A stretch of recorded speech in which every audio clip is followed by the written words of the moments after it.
Welcome to this edition of At the Mic. I'm your host, Keith Malinak. My friend Kate Hyde joins us today, and she tells stories from her memorable life coming up.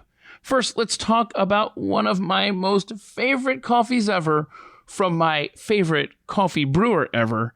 That's the Calvin Coolidge blend from American Pride Roasters Coffee. The Calvin Coolidge blend was my first love at aprcoffee.com. It features a perfect mix of both the lighter and darker roasts. It's smooth yet bold. I'm telling you, it is the perfect blend. The Silent Cal, named for Calvin Coolidge, over at aprcoffee.com. Right now, they're selling a 3-pound box of it. In the spirit of his plan to lessen the financial burdens on fellow Americans, it's on sale for $40. And you know that Calvin Coolidge, he got that nickname Silent Cal because it was so difficult to get him to speak. He was a man of few words. He was a man of action. One memorable story from during Calvin Coolidge's presidency was there was a socialite, and she sat next to him at a White House function. She told him that she had made a bet with her friend that she could get him to say more than 2 words. His response, "You lose." Calvin Coolidge was so awesome. And the coffee that's named after him is too. If you use promo code ATM, that stands for At the Mic, when you go to checkout, you're going to get 10% off your purchase. Head over to aprcoffee.com, use offer code ATM, stands for At the Mic. Put that in the promo code section at checkout, and you'll get that 10% off your purchase. aprcoffee.com.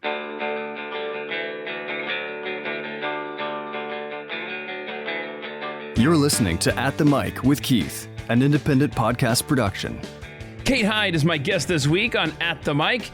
Kate's going to tell us about her interesting life, which includes a harrowing bus ride up near New York. There's a critter that took up residence in her home, and she still lets it live there with her today. And I thought I was the only one who could injure themselves in crazy ways. No, she has a story. That's coming up right now on At the Mic. Joined today by Kate Hyde, who is visiting Dallas, and I appreciate you making time on your stay here. Thank you. Thanks so much for having me. I'm really looking forward to this. Absolutely. I think I invited you a long time ago, and so when you told me out of the blue you were going to be in town, I thought, yes, let's get this thing recorded. That'd be awesome. So thank you for filing that away in your memory bank. You told me either let's do it remotely or the next time you're in Dallas. And I said, I know by the way things are going right now, there's a better chance I'll get to Dallas before I can get a setup going and sit there long enough or make a plan. So I'm really glad that I made it here. Well, and thank you, because I have such a nightmare ordeal every time I try to do something remote. So hopefully this audio isn't terrible like previous episodes. Sorry, y'all. Okay. Let's start at the beginning. Long Island, New York. That's where you were born. Yes. That's where you grew up. Yes. What's life like on the island? It's lovely. I don't have any regrets about growing up there. I think it's a lovely place to grow up. I had access to the city. So I was there all the time. I had a lot of culture. It's beautiful. But Long Island is interesting though, because you basically have every faction of living out there. You have places that look like you're in the middle of a city. You have places that look like you're in the middle of nowhere, rural. There's nothing for miles. You have places that are, packed in, but super suburbia. You have the beautiful beaches out East Long Island. You just have so many parts. So when you're from Long Island, it's really a different experience all around. And that experience can change within one street line. There's one of my favorite places to go is there's one street line just south of me that you change neighborhoods and you know it on this street. Just you cross that street and it's an entirely different world. And it's fascinating how all on that island you can, see so many differences. But it's beautiful. I love it. It was a great place to grow up, and I don't think it's a great place to be now. How often are you up there still? I just recently moved out of there. So you lived there for your entire life then? Yeah, so I basically kept that home. My wow. Parents are still there. My grandma's there. My uncle's there. I still have family there.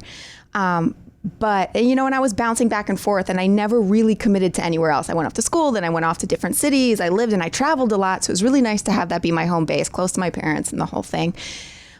luckily, I got out of there just before COVID, and thank God I did, because it was an entirely different experience. You know, they're still locked down there. I've only been there, you know, a handful of times in the past year, maybe 2 or 3 times, just for a day at a time, and it's just it's really, really devastating what has happened there. And again, I live. It's a beautiful place where I live. It's a beautiful community. I'm not really complaining about that. But when you see just the politics of New York and the crime before COVID, crime was getting really bad in the city.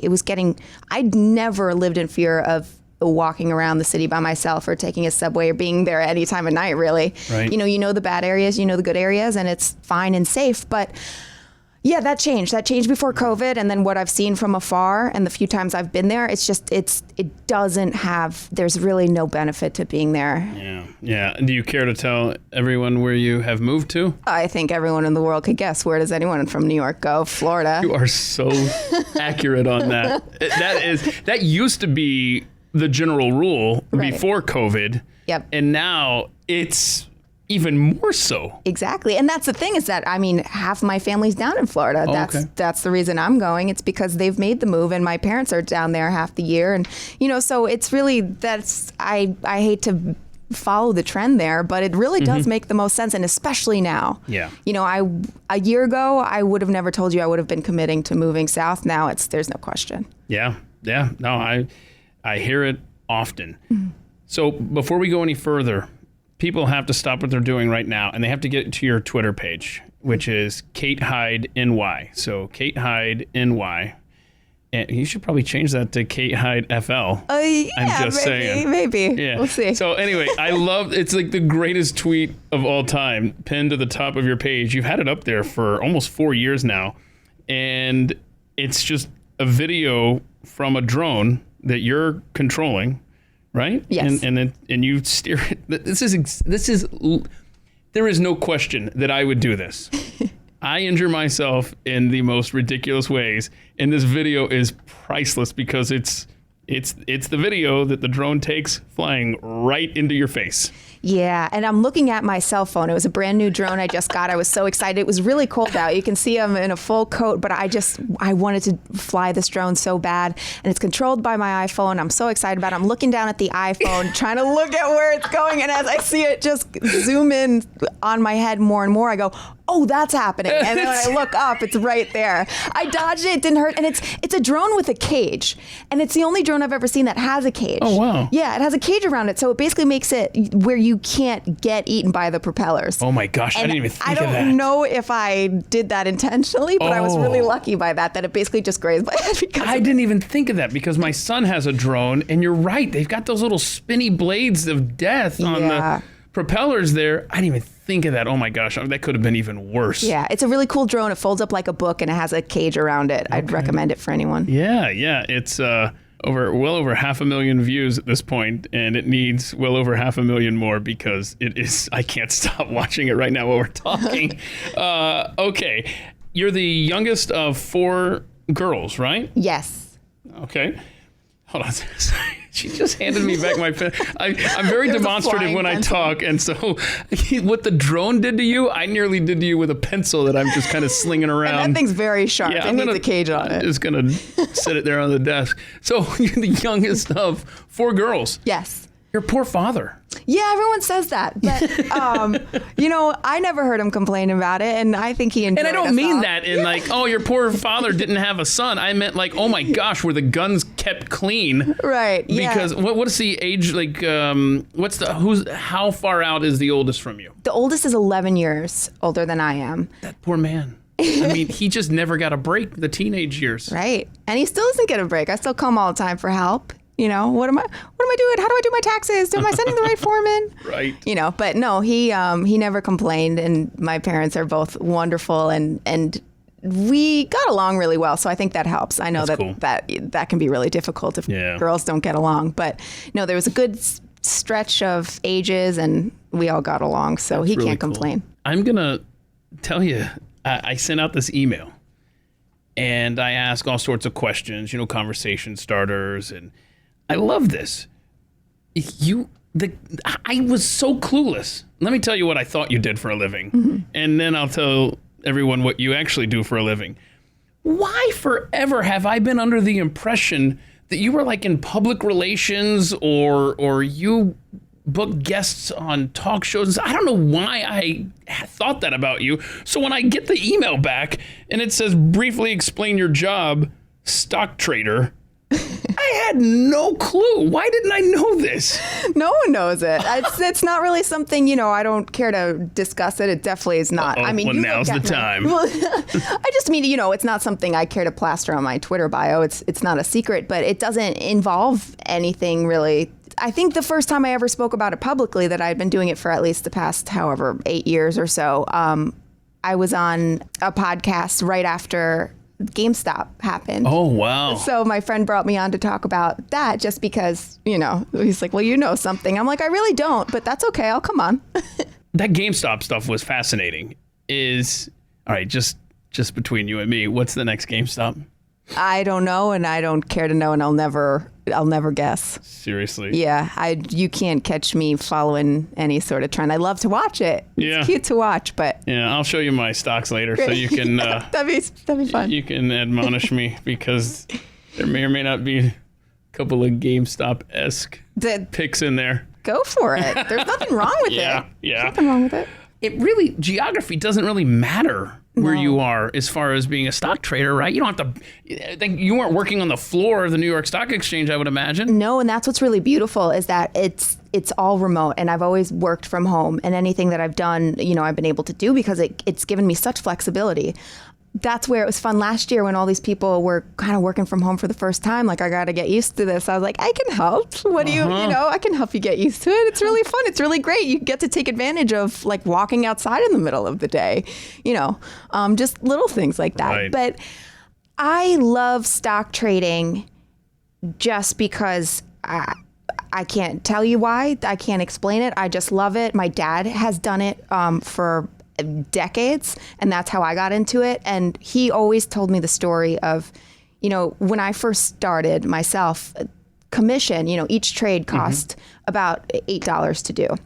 And I remember he told me that is such a blessing. That is such a deal. I used to, have to pay thousands of dollars to split a seat on the Philly Stock Exchange with a bunch of guys. Like, it was cost so much money. I had to go there every day. It was a whole thing. He goes, now that you can work from home, $8 a trade is like, that is just awesome that you can do this. You could do it on your computer, do it from home. Now, across the board, I don't know if there's any brokerage that charges for commission anymore. So it went from 8 to 5. Now it's 0. Yeah. So now you're just on your computer wherever you are trading, when that was, you couldn't even imagine doing that decades ago. And I just think that is the coolest thing to do, and the accessibility to it is something that I love. I love that everyone's hopping in. I love that people are on Robinhood. It's different than the bigger brokerages, but what a cool thing to be able to do now. So how are brokers making money these days?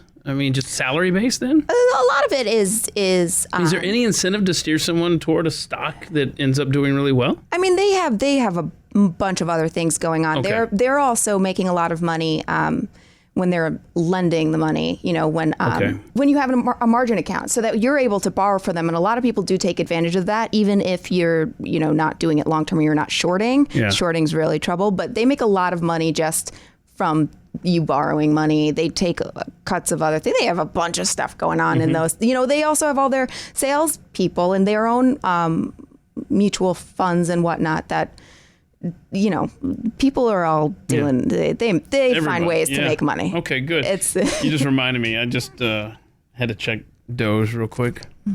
Yeah, the price of Doge. Hopefully, when this podcast loads, when I upload this podcast, it'll be well over $1.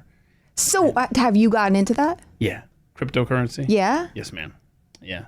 That's really fun. Yeah, that's something I haven't explored. But I'm a bad gambler. I'm a terrible gambler. Ask my wife. There are many experiences in Vegas where I didn't know when to quit while I was ahead. Right. And walked away with not a positive number, Gotcha. I'll say. So that's why with the crypto, it's like, how do you time it? But it's literally, whether it's crypto, whether it's stocks, whether it's gambling on NFL Sunday. I mean, it's all gambling. I mean, you could look at it hold on. This is where the stockbroker goes. Now, wait a minute. Let me tell you about stocks and how the whole market works. No.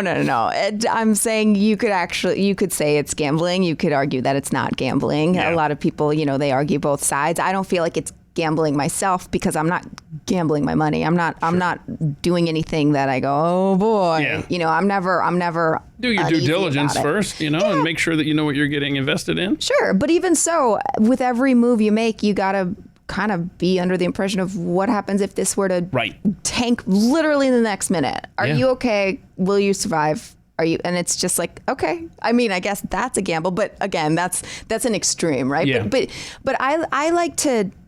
A lot of people look at stock trading and they're like, you mean like a day trader? I'm like, sure, like a day trader. I'm in and out multiple times a day. I'm also in much longer like swing trades. I'm also in long-term trades.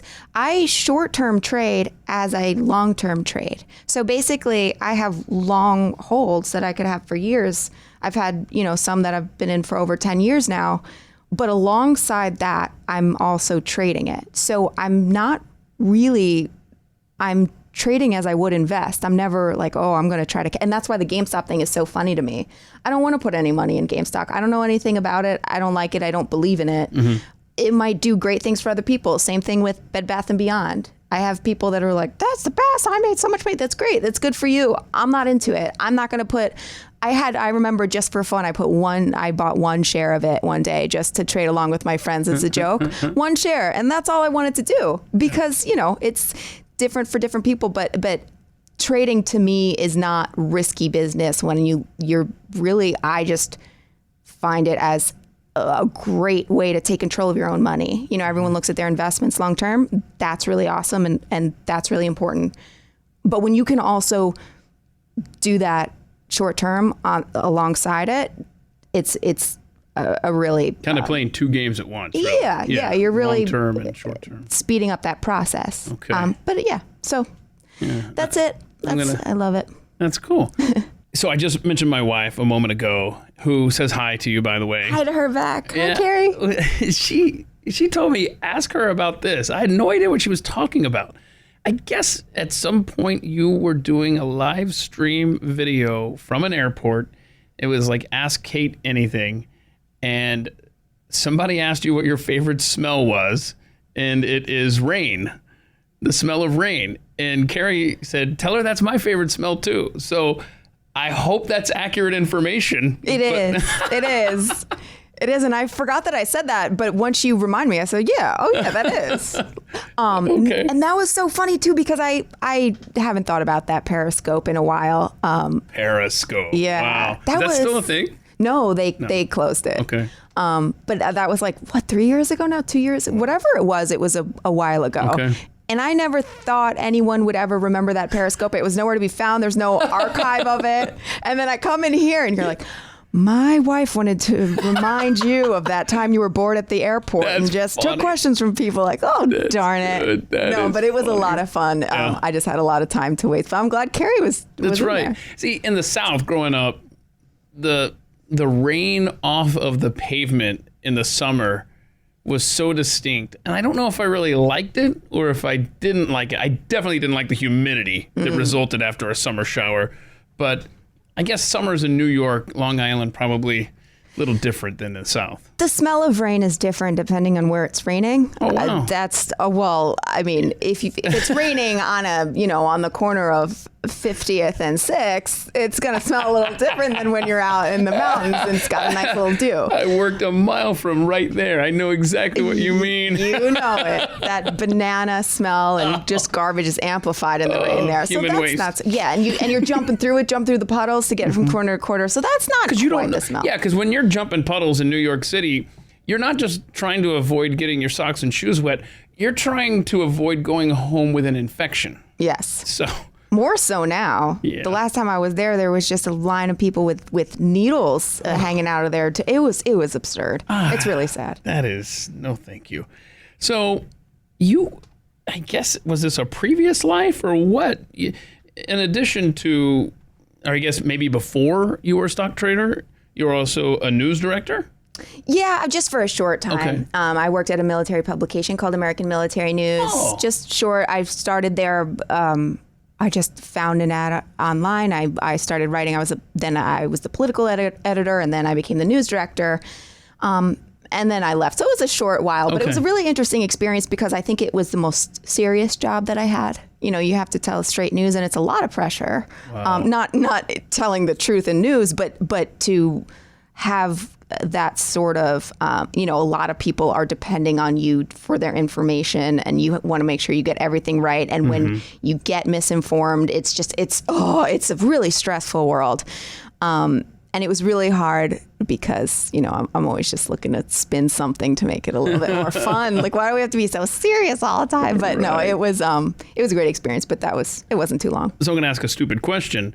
Were you able to work from home to do this, or did you have to go to a military post, or No. where's that job So based? it was a private publication. It was really small. Oh, okay, really gotcha. small. Yeah. Okay. And it was in New York City. I did go into work every day. Wow. I could have worked from home more often than I did. Before it was hip to work from home. Yeah. We would do it sometimes, but even then when no one else was in the office, I'd still go in. I just kind of liked the experience, and, that's when it was great to be in the city. So I always wanted to end my day, be there, go out to dinner, see my friends and whatnot. But that was an office job. Tell us something about your cat, Maisie.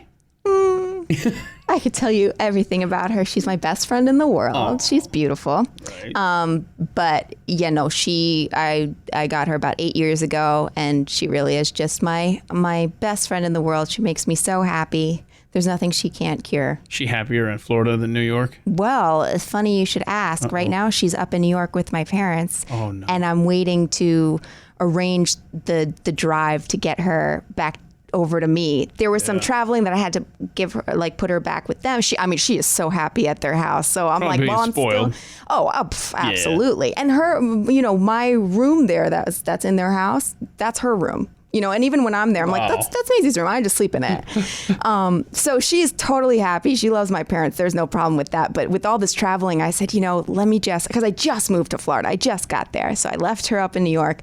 I'm going to get her down soon, but I cannot wait. So how do you think she'll be traveling? Because I've moved with cats before, and they were all great travelers.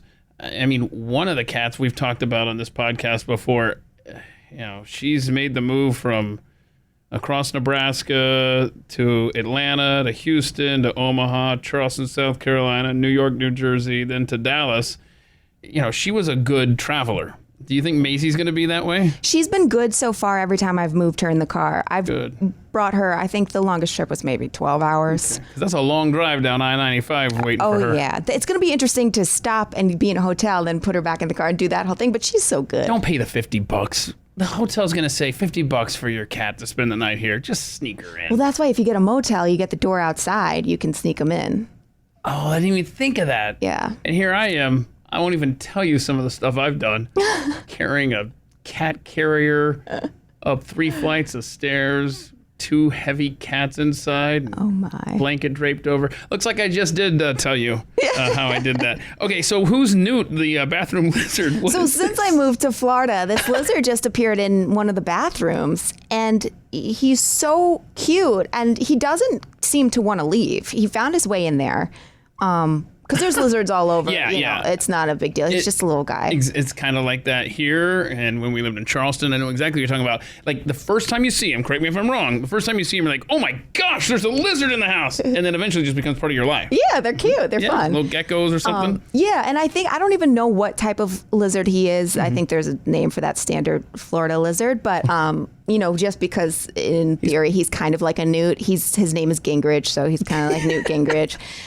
And since he doesn't want to leave, I just said, okay, well, and I went to Petco. I got him some little mealworms. I feed him. I left him with a little bowl of mealworms on the way out. He's super happy. 2 questions then. Yeah. He's probably eating mosquitoes in your house. You don't even realize it. Exactly. That's Yes, number yes. one. And Yeah. number 2, is it part of you a little concerned you might step on him at some point? Maybe you get up in the middle of the night or whatever? I mean, is he just roaming around or what? He's really good at staying out of the way. All right. And he's not afraid to come out. He seems to like it when there's noise. So if I go in there and say hi, he'll pop out. But That is awesome. I know it's really cool because at first I just thought it was cute. Now I'm like, wait, he really likes it here. There was a guy way back when the Spanish conquistadors were in Mexico, and he talks about he was a prisoner in a tower, and his only friend was a white lizard that would visit him every day, and that's what kept him sane until he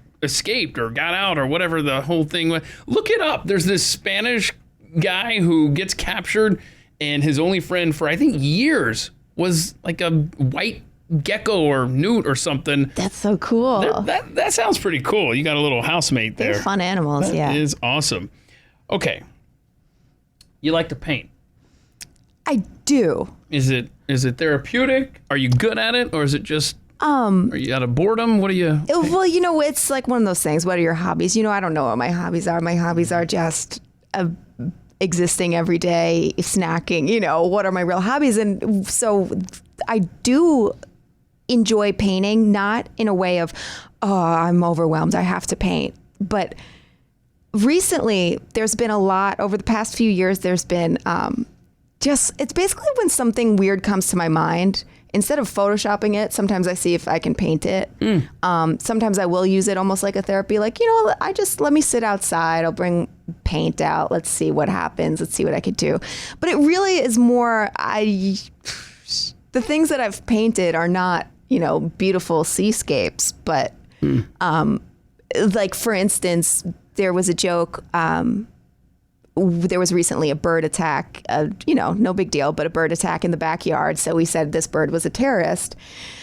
And so the next week I just decided to sit down and I drew I painted a terrorist bird. It's just a portrait of a bird. That Did you looks post like this online? No, I didn't. Oh. I didn't. Maybe I should, but I don't know. It'd probably get you banned. Who knows? Yeah, right. That's the thing. I want to see this though. I'll show it to you. Okay, cool. So it's things like that it's just, I could Photoshop this, or I could paint it and make it look nice, a little regal to put on the wall and have people just go like, what is happening here? What's, so that's more, it's actually more to decorate in a very specific way that's ironic or just but still can be bold, or I can match the colors I want to in that room, but that's cool. Not have bought the picture at IKEA or Target, Yeah. So that's where I do enjoy painting, but it has to come to me. I have to really say there's something really intentional. I need to get it out. Let me do that. I've always wanted to be able to paint, and I've tried several times throughout my life. My grandmother can paint, and she's tried to help me along the way, and it's never. So I really admire that talent, because I do not have it. I can't make anything look real. I can't even draw. I mean, I have a lot of trouble. I'm not saying I'm good at it. I'm just saying that sometimes you can execute it. If it's good enough for you to be able to hang it in a room in your house, and I think it's to get the point across, right? Like, it's almost like the tweet. Like, it doesn't have to be a perfect tweet. It doesn't have to be great writing. But if it kind of gets a point across, even if it doesn't, if a lot of people don't understand what you're saying, that's okay. It kind of made me laugh, maybe my sister laugh, and really that's enough for me. Yeah, that's good. That's pretty cool. So I love asking this question and seeing what pops up as an answer, especially when they're unusual responses that I'm not familiar with. What in the world is yacht rock when it comes to your favorite musical genre? Oh my. What am I missing out on? Yacht rock? Apparently a whole lot. It's the best form of music. I don't even want to explain it to you. It's just the best of 80s. I mean, so my favorite song in the world is Africa by Toto. Okay. But that's considered yacht rock? Yeah, that'll come up a lot of times. It's considered yacht rock, but it's a lot more like, I don't even want to explain it. I think you just have to. I should just go to Spotify, type in yacht rock, and then see what comes up. All of the perfect, just, you're on the beach, you're hanging out, it's just the best. Instrumental movie soundtracks, what's your favorite? You have to choose. Yeah, see, I'm so bad at picking favorites. And I'm also really not good at paying attention to what I'm listening to. Or it's the same thing with yacht rock, right? Like, I don't know a lot of the artists. I don't know a lot of the song titles. I don't know the movies they come from. I don't know. But, obviously it's the whole John Williams facet of movie soundtracks that's just beautiful. I just love it. Yeah. I'm not a big fan of instrumentals, but the First Night soundtrack, that was my staple when I was studying in college. So I don't know what it is, but I was able to concentrate. That's it. Because if it's got lyrics and stuff, then I'm singing instead of studying. Yep. So It's a great way to not distract you from what you're doing, but really put you in some sort of a concentration mode. There you go. Yeah.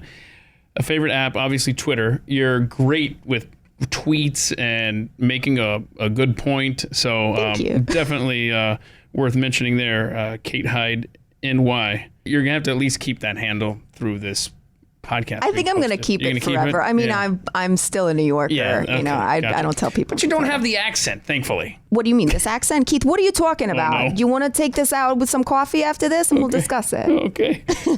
So I stand corrected. No, I don't have it. I can do it. But luckily, didn't pick that up. So you don't have the accent.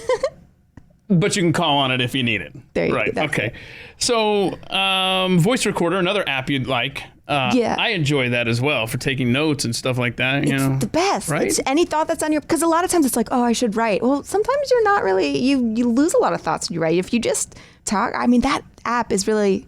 It's helpful. Totally. So, I asked a question here. If you could keep only 5 possessions, what would they be? One of them is a passport. Yes. I mean, in the age of COVID. It's right. Is that even useful anymore? It's, I'll hang on to it hoping that one day that'll be useful again. I mean, I just still use it for everything, every form of ID I ever need, but passport's a start, then I can get anywhere, and with that, I can do anything. In theory, yes. Yeah, I've had a passport since 2018. I have not left the country. I've never left the country in my life, actually. And sure was looking forward to doing some things, and now who knows, right? Who knows? Who knows? What else would you keep? That's the thing, is that it's really hard for me to identify. See, some of these questions, though, that I ask, how hypocritical is this? I wouldn't be able to answer them.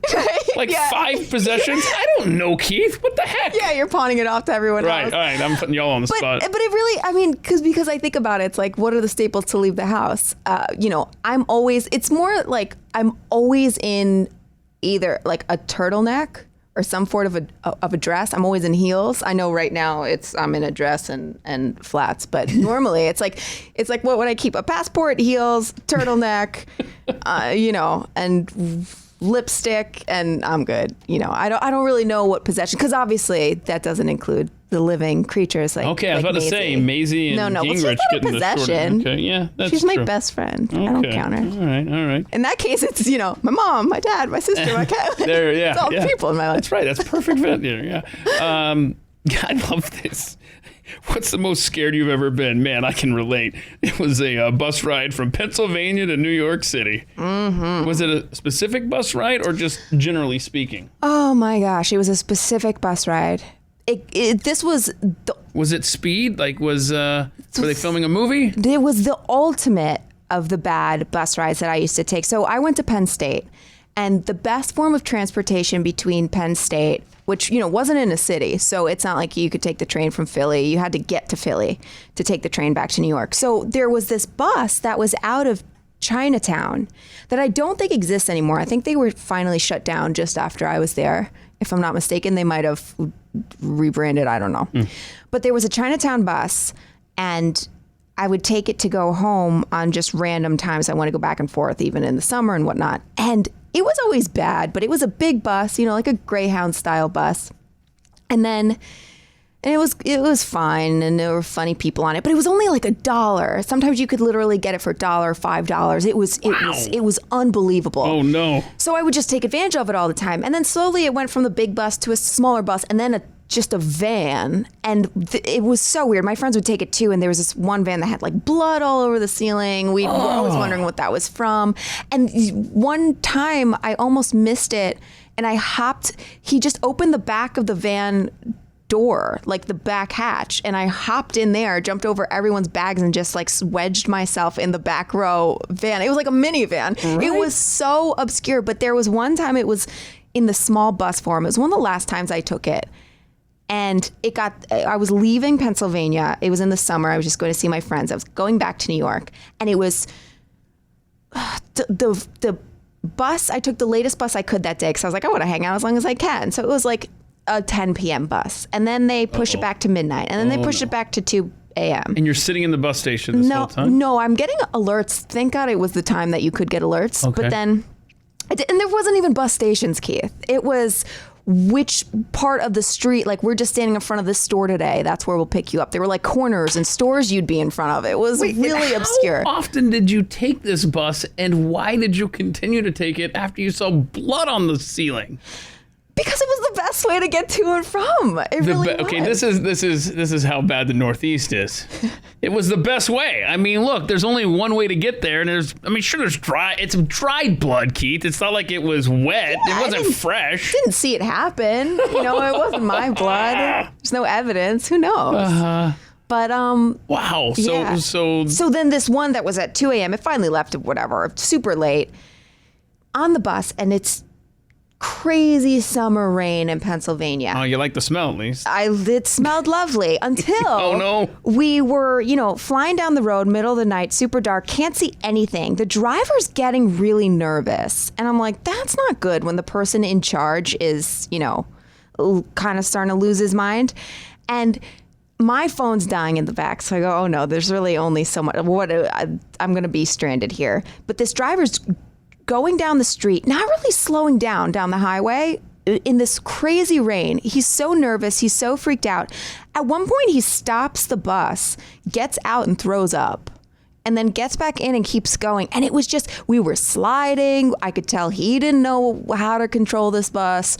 It was just mayhem. And I remember really truly being scared of, there's elements. I really like plane rides because, you could crash, but you really have no control. You've made that decision to be there.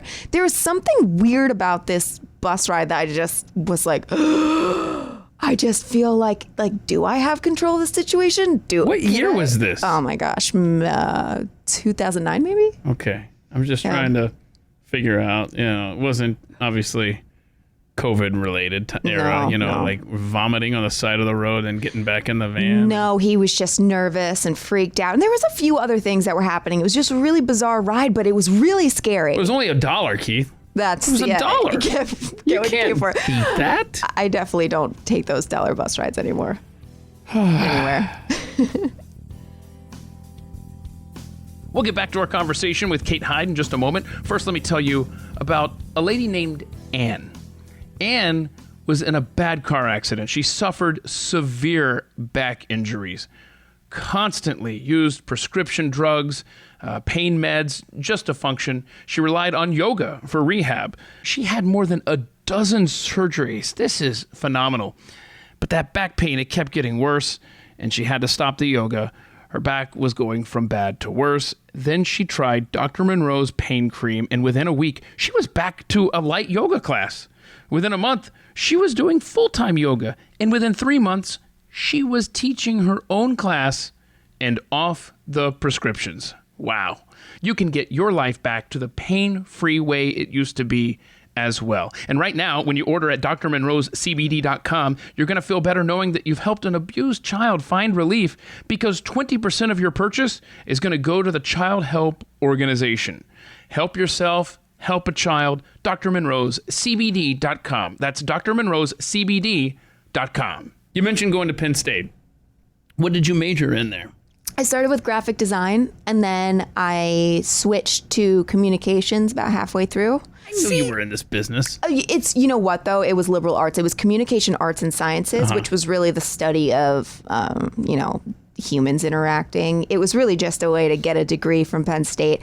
I loved graphic design, and I still do it to this day when I need to. But, that program, it was a great program. I got into it. It was super competitive, got me into the school. Yeah. But then it was the sort of, I loved all the people I was in the class with, but it was the sort of group and class and structure that they were like, we're going to just control every aspect of your life because we can. And we're going to see if you really have what it takes because we just want to see if you're willing to be here until 3 a.m. every night. And it's like, that's totally cool, but my passion didn't go that far. I was like, I could just go in my dorm room, be on my computer and get the job done, So I just wanted I loved it, but I wasn't having fun with it. So I went that route. And it was really public speaking is what I went into, is to put it short. But okay. Do you do a lot of that, public speaking? No. Of course not. I mean, where am I publicly speaking? I mean, I guess I'm in front of a microphone right now. You're doing it right now. So maybe. Okay.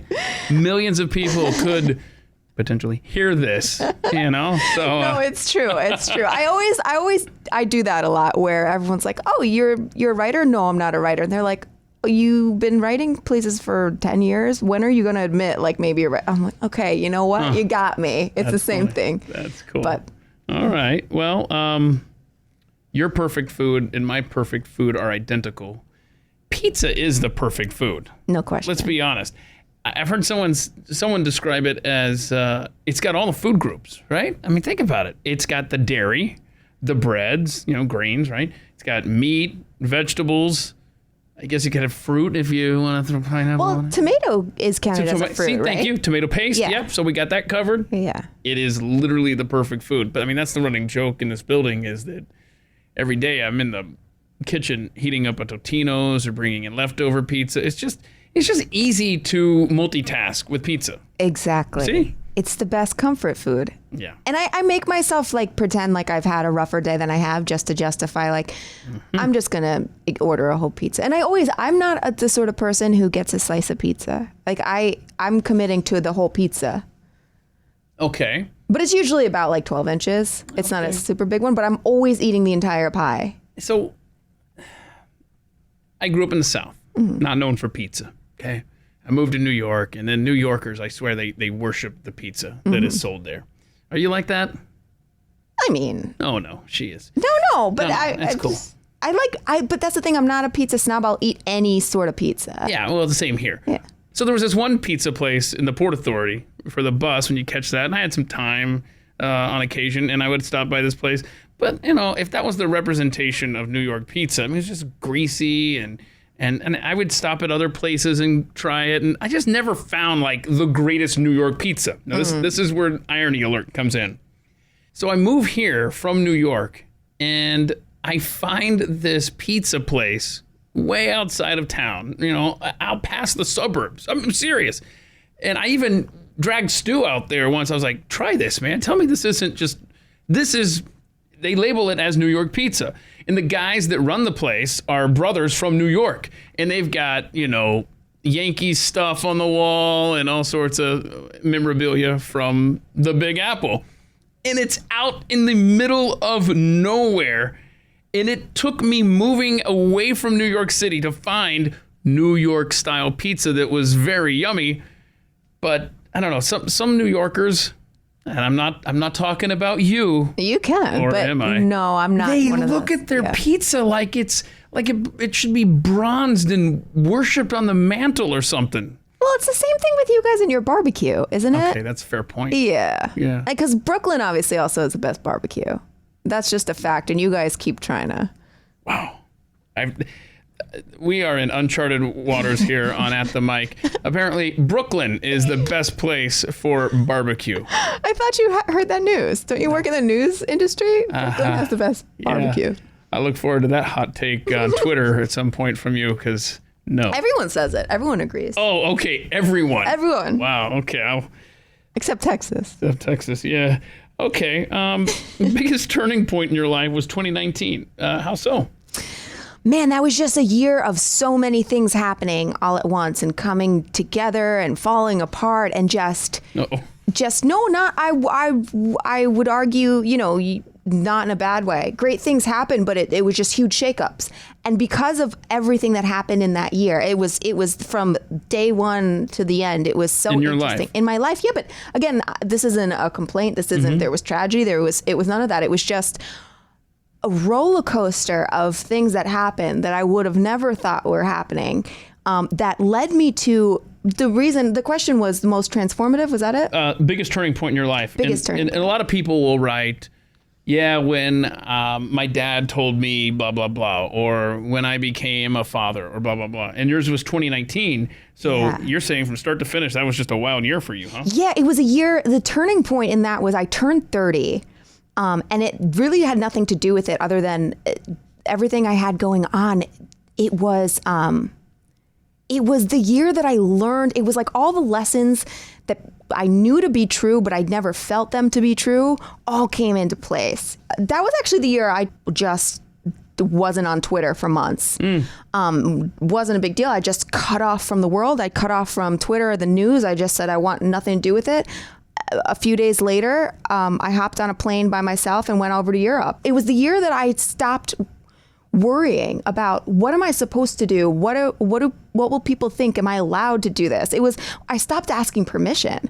And I learned so much about what life really was and what's important, and just taking on the world for yourself, that it was a total turning point, because my whole experience since then, again, it didn't really take anything. I didn't have, it wasn't the death of my parents or anything like that. It was just life was happening and I had to navigate it. And I came out the other side and was just like, that was the biggest turning point in my life up until now. I might have children one day. That might be another big turning point. Sure. But what happened, the way that I learned to deal with the world in 2019 got me ready to have a kid down the line, That's great. Yeah, it was just really, I took on the world in a totally different way. So let me ask you this. You took off for Europe.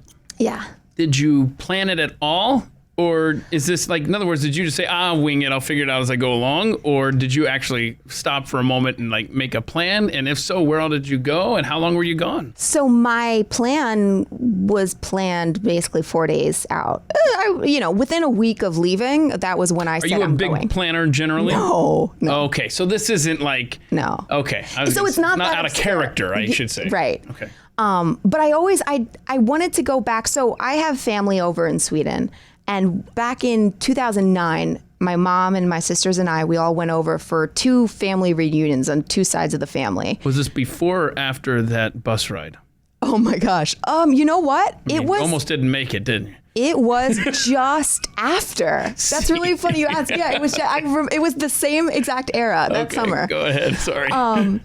And so we went over there, and obviously I just loved it, and it was just magic. I mean, talk about the smell of rain. The smell of rain over there is like no other. It's just everything about being there just felt really magical. It felt like home. I just loved it, and it was so fun to see everyone, meet all these people in my family.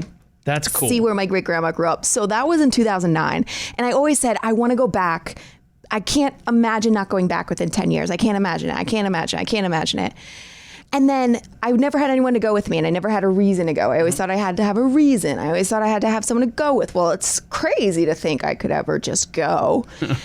And because of all the things that were happening at the time in 2019, I just said, all I want to do is just go to Europe. And I realized oh my God, nothing is stopping me. Why do I feel like I can't? So That's I just cool. by myself booked a flight, went over to Sweden again, but I had just done it. It wasn't really a tour group, but it was like a private tour. It's basically just this group that was like, we're going to send you from here to here to here to here. I was like, perfect, sounds great. I don't care. It basically was just like an itinerary that got me started, and then I stayed in Sweden at the end for a bit longer. But so I did that, and so I started in Denmark. I went to Norway. And again, I was shut off from the world. I didn't care what was going on in the news. I said, I'm just living. This is a dream trip right here, It was, and there was no reason for me to have not done it sooner, other than obviously the universe all made it happen right then to make it perfect. But it was so crazy because I was going from Norway to Sweden, and on the flight from Norway, I realized that it was 10 years to the day that I had flown to Sweden before. How wild. And I was like, that is to not have planned that, to not have thought it. But I looked at the calendar. I was just like, oh my gosh. And the entire trip was like that. My entire year was like that. When I stopped trying to control or be worried about what was happening, and I just said, let's rearrange how we look at the world. Let's let it happen. Let's take control of our own lives. And then I did that trip. It was the best experience. I was like a new person that I just said, I want to go again. And 2 weeks later, I was off to the UK for a month. And then I went back to Sweden. I was just going. Wow. And I was so glad that I did that, because that was 2019. Right. And then 2020, obviously put a little damper on that. Yeah. Oh, man, that's really cool. That sounds like a fun trip. So what's your favorite European country then? Sweden? Yeah, I think Sweden. Okay. But I mean, I fell in love with Copenhagen. I would recommend that to anyone. I had no expectations. I just showed up there, and that was anyone should, if you have a chance to go to Copenhagen. How many languages do you speak? Only English. So it's not difficult getting around, though, for an English-speaking? No. Are they cool, or they look at you like, oh, crap, it's another American. It doesn't bother to learn our language? No, they're cool. They're cool. that's good. Because I know a little bit of Swedish only because I have friends over there that I've been trying to get me to, help speak to them better. But over there, it's really everywhere over there. It's kind of sad, but they all know English. It's really not hard. It's us. Yeah. We're the problem. Yeah, we're the annoying ones. Okay. Tell us about meeting Dennis Rodman. Okay, so I didn't meet Dennis Rodman. Okay, so... But that was another question of celebrity. So, hold on a second. Right? Yeah, so here's the question. Okay. Cross paths with any famous people or celebrities, and you said Dennis Rodman while talking about Dennis Rodman. Yeah. I apologize. I misunderstood your response there. What do you mean? What happened So, there? because I find celebrity interactions to be, whatever. You can meet someone, you can hang out, whatever. It's no big deal. But just Dennis Rodman is so identifiable. And Dennis Rodman's always been such a funny person that I've just had in the back of my mind all the time. I make jokes about him. He just cracks me up. Oh, no. And there was one day, it was maybe 15 years ago now, but I was driving in the car with my sister in Florida. I was visiting her, and we were driving down this one little back road, and she was telling me about how she's like, one of our friends lived there, a family friend, and she was like, he says that he sees Dennis Rodman at this sushi place all the time. He's always here. And I was like, oh, that's fun. She's just kind of giving me a little tour of these back roads. And we're driving through, and as she's pointing out the Japanese restaurant, there's someone who's trying to jaywalk right in front of us, and we stop the car, and it's Dennis Rodman, and he's just like, thanks, let him cross right in front of our car to go into this sushi shop. And we're like, wow, he really does go there all the time. That is awesome. But it was just one of those experiences that there was no denying who it was. So you didn't stop to get a picture or an autograph or anything like that? No. You knew who it was. I mean, he stands out more than anyone on the planet. Totally. Kim Jong-un's best friend. How could you miss him? That's true. If it was, 15 years ago, you probably didn't have a smartphone, a camera at the ready to start. I mean, we might have, but again, I'm so much I don't. I'm that way too. I think I know what you're trying to say. Correct me if I'm wrong, putting words in your mouth here. But it's I don't know. I'm just not a big celebrity. They're people. They're people. Yeah. Thank you. And I'm not going to go up to somebody for an autograph. I might take a picture of them, just to say, hey, look who I saw here. But I'm not going to go out and chase down a celebrity or try to have an experience, force one, whatever. Right. But yeah, they're people. I mean, there's circumstances that I know it excites people. And obviously, if they're doing a meet and greet, and people going. Well, then they're asking for it. Exactly. Then right. they're like, please take a picture with me. Like William Shatner is just selling himself all the time at these events. $50 for a picture with me. Really? Oh my God. Yeah. Man. See, I have talked about it on Pat's show before. Before autographs from sports celebrities became a big business, I remember there was this little baseball card show in my hometown of Marietta, Georgia, there in Metro Atlanta. And Mickey Mantle was signing autographs, Willie Mays, and I always forget the third, Duke Snyder. And they're upstairs, and nobody is up there in line. I don't even think it cost extra. I think it was maybe $10 to get into the building. And I remember just quickly going downstairs and oh my gosh, and buying a baseball from a vendor or something to go up and get signed and a Mickey Mantle card and all this stuff. But it was such a, I was just stunned how we've gone from legends sitting upstairs at a civic center in Metro Atlanta where nobody is up there to, it cost however many dollars to get a signature from an athlete today. It's night and day. Right. I don't know how I got off on that tangent. I'm just, anyway, and right after I just got done saying, I'm not really into celebrities and collecting stuff and whatever. Some things are cool, right? Because it's history in a way that it depends who it is and what's going on. But it is cool if you have someone's old guitar, if they signed it, you know? I mean, it's special. Yeah. Then it becomes a possession that you keep, one of your 5. Right. You bring it full circle. Speaking of history, George Washington is who you would like to go back and meet. What would you ask him? What's the first thing you would ask George Washington? Well, here's the reason why I really want to meet George Washington is because through all the people in history. I mean, there's so many cool people in history. There's so many cool people now that live among us that would be great to meet and talk to. But but George Washington, I just feel like it's such a simple idea. I know so much about him just by nature. I mean, this is still the greatest country after all these years. You know, I just want to. How angry would the founding fathers be at our nation today, though?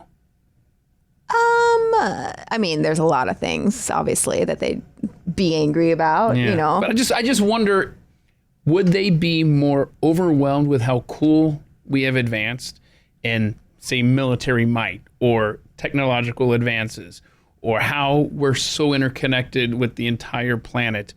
Or would they instead be upset by fill in the blank, a social issue of the day? You know, like I wonder how they would view politics today, because as bad as they are today, I mean, they're always bad. Right, I was going to say, look at the election of 1800. Right. I mean, so they've been on that side of it too. So I just wonder what their overall take would be of American society today. I mean, it's hard to say, and it's hard to paint them all with the same brush. Every individual would be different. They even warred on how to start this country. Thomas Jefferson, would be angry. Right. But it's nuanced from there, sure. Yeah, but see, that's why I kind of want to, I feel like instead of them, you know, we could be like, oh my God, I just got taxed 7% for this pack of gum. George Washington would be so angry. You know what I mean? Like, you could say that, but you could also, like, I want to show up to George Washington and be like, what you have done, what everyone, like, this is how far we've come. I kind of want to tell him, to be honest. That's it's good. not about me. I don't want to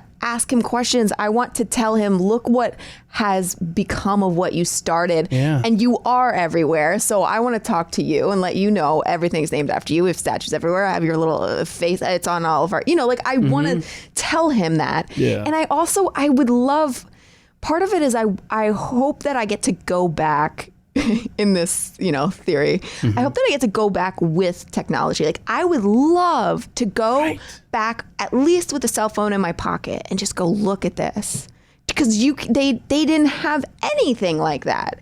And I just want them to see the future just as cool as it would be for us to go back to the past.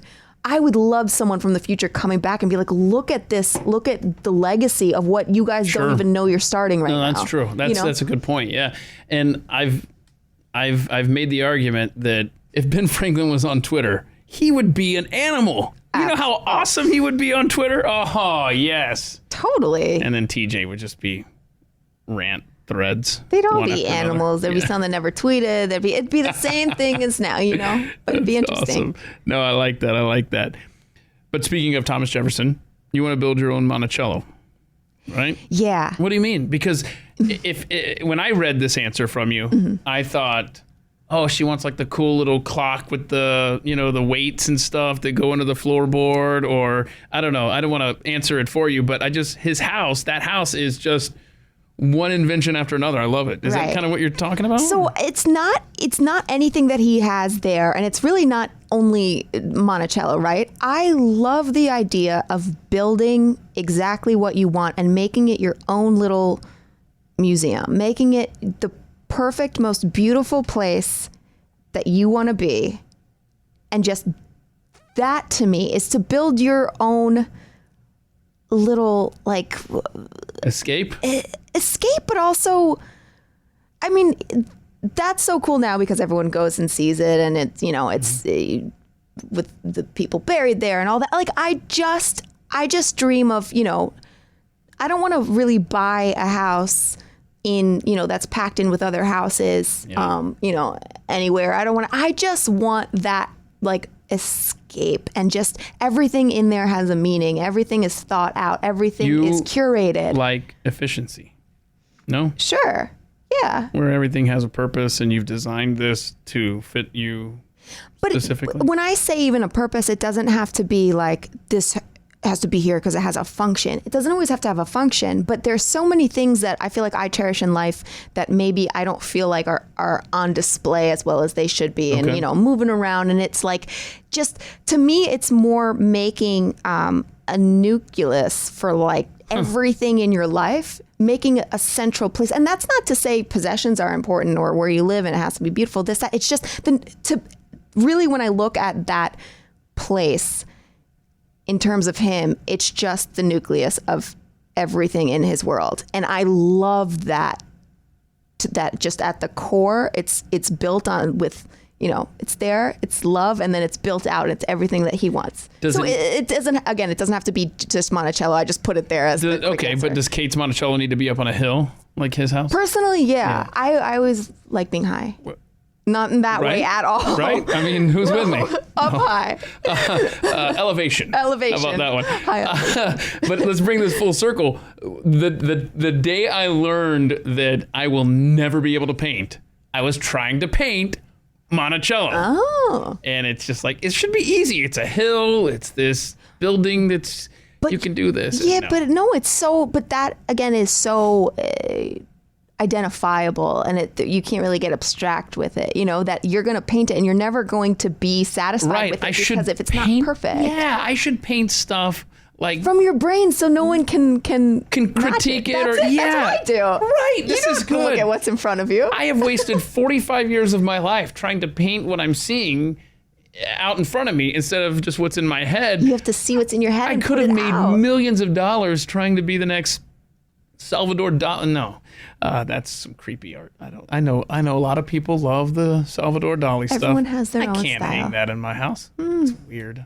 Anyway, that's just me. What's in your Amazon cart right now? Oh my gosh. I don't think anything because I never let anything sit in there. I go buy. I've heard that before, yeah. But you do buy cat food on Amazon? I do buy cat food, yeah. It's easy. Especially now because I'm always just getting it sent to my parents. Does Maisie get the fancy feast or? She gets, it's very fitting for my BFF. It's called BFF cat food. Yeah. Awesome. Okay. All right. Now, but you buy shoes on Amazon. Sometimes, yeah. That's risky. Right? It can be, but just seems annoying having to ship them back when they don't fit or something like that. Yeah, but sometimes, I mean, the shoes, like the latest pair of shoes I'm actually buying, I've bought them on there before and they worked so well that I'm buying a second pair, you know? Say no more. That's really why, yeah. Because once you find something that works, you just stick with it. Yeah. I feel you. Okay, cool. Kate Hyde, NY on social media. Just and Twitter. Just Twitter. Yeah. That's all I do. I mean, I can't. These people that have like all these accounts, I don't know. I mean, kudos to them, but I could not handle being all over the place. No, me either. I almost want to get rid of Twitter sometimes just to have no nucleus on the internet, if you will. No Monticello of the web. But right now, that's my Twitter page, so I keep it up. Monticello of the web. Kate Hyde, NY. Anything else that we've missed or we need to go over here? I don't think so. You're good? Okay. Hi to Carrie. Thank you. All right, Kate Hyde, thanks for stopping in here on your visit to Dallas for At the Mic.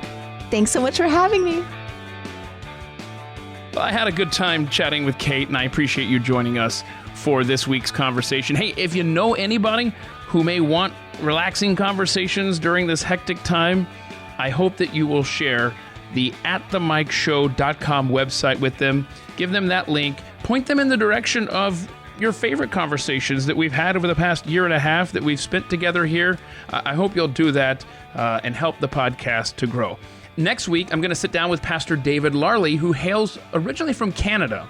So naturally, we had to discuss curling and maple syrup and the role that plays, maple syrup, in his barbecue. Yes. And no, he did not bring me samples. I'm still a little bitter about that, not going to lie. Anyway, if you want to make yourself hungry, head over to his website, smokedmaple.net, ahead of next week's conversation, and you'll see what I'm talking about. Until then, please go be free, and thank you for listening. This has been At the Mic with Keith, an independent podcast production. Head to atthemicshow.com for archived episodes, sponsor information, and ways to connect. Hey, did you know there's At the Mic Show merchandise now? Yeah, and it's currently at a big discount for a limited time. Head to atthemicshow.com, look for the shop button at the top of the page, or make it easier on yourself and head to atthemicshop.com. Enter in code FIRSTTIMEBUY at checkout, and you're going to get $5 off and free shipping on orders over $55. That's offer code FIRSTTIMEBUY at atthemicsshop.com.